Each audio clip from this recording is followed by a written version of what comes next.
Okay, everyone, this is your sort of your old-fashioned cash register. You guys can recognize that. They're still brand new and still lots of places are using them. And they're a good way to keep track of your sales. Not as detailed as the Square system that we're going to be looking at, but the old-fashioned way, and you guys might as well know how to do everything. Now, these are still perfectly fine. They're nice and secure with a cash drawer. To open a cash drawer on an old-fashioned electronic cash register, we're just going to go over to these buttons here and just like give you some space here so you can see some of those buttons. I'll just give you a little walkthrough. So this one here is pretty important, and that will open your drawer. It's NS No Sale. You'll just press that and your drawer will automatically open. There we go. And there we go. We'll shut that for you. So NS is where you're going to open your drawer automatically. When you want to get in there, you want to put your float in. The amount tendered, I've got a little sticker on there for when we do hands-on customer.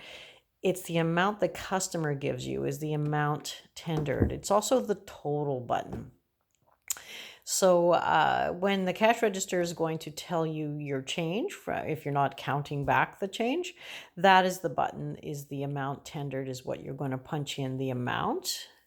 Let's say the customer gave you $20, you would press 2000 $20 and the amount tendered.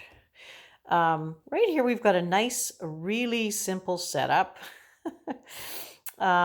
The feed button here, if you'll notice, if you're just trying to figure out, oh, did I punch that in or didn't I?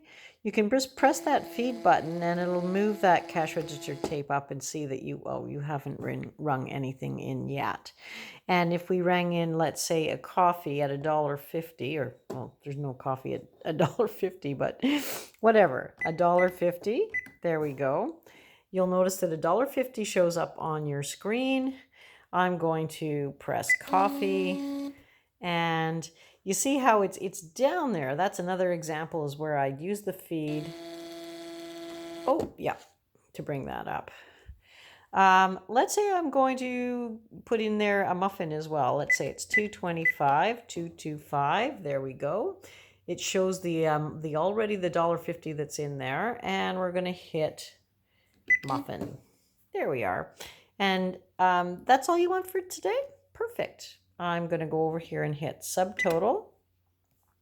And the sum total, of course, is $3.75. Oh, and you're going to give me a 20.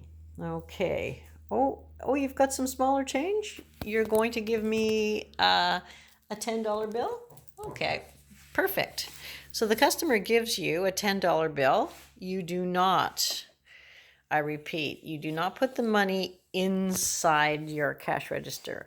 You leave it just sitting on the top of the drawer like that. It's a safety thing. Also, they could say, hey, I give you a 20 when you give them change. So you leave that there until you count back their change and everybody's happy. Then you put the 10 in the drawer. So you just sit that on the top of your cash drawer. Now your subtotal is $3.75. They've given you a 10. So you're going to go into your numbers. I know it kind of looks like a 7. So 10, 0, 0, 0. And that amount tendered, remember that? What the customer actually gave you. And if you look back up here, it's going to say the change is $6.25. You've got your 10 on there. $6.25 is, we're going to take a 5. And we're going to take another 1. That makes 6 and 25. $6.25 is your change. Now you can take that 10 and put that into that drawer. Okay, you're going to close your drawer for your next sale. You can hit your clear button if you like, and you're ready for your next customer.